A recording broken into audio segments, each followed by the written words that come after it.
Hello everyone, it's me Pramod. Welcome back to another episode of my travel diaries. आज हाम्रो destination हो गोदावरी, जहाँ nature, piece र ग्रिनरीले मन नै शान्त बनाइदिन्छ। यहाँको प्रिजर्भ प्राकृतिक सौन्दर्य, हरियाली भरिएको लस ग्रिन हिल्स र मनै शान्त बनाउने दृश्यले साँच्चैकै मनमोहक गराउने रहेछ।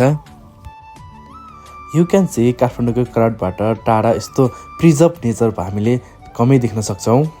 तपाईहरू आफ्नो परिवार साथीहरूसँग आउँदा यहाँ मजा नै बेग्लिरहेको छ।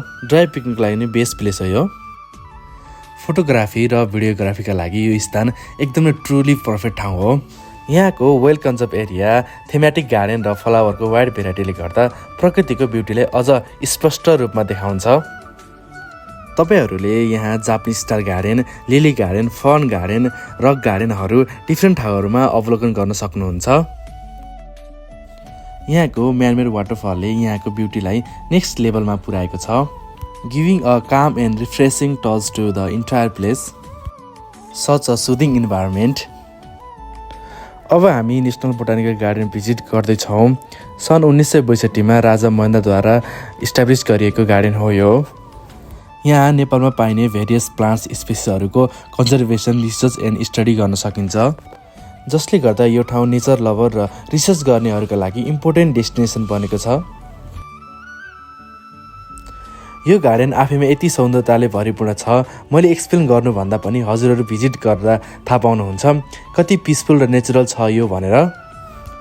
यो म्यानमेड फाउन्टेन नेचर र ह्युमन क्रिएटिभिटीको पर्फेक्ट कम्बिनेसन हो। नेचुरल सराउन्डिङसँग ब्युटिफुल्ली ब्लेन्ड भएर यो स्पोट यहाँ आउनेहरूका लागि एक ग्रेट भ्यू पोइन्ट बनेको छ। Every corners offer a beautiful view, fresh air, mind चाहिँ नेचुरली रिल्याक्स गरिदिन्छ। If you truly love nature, this view point will still your heart.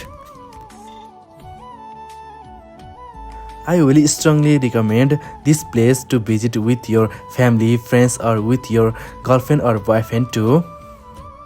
Thanks for watching my video. See you in next video guys.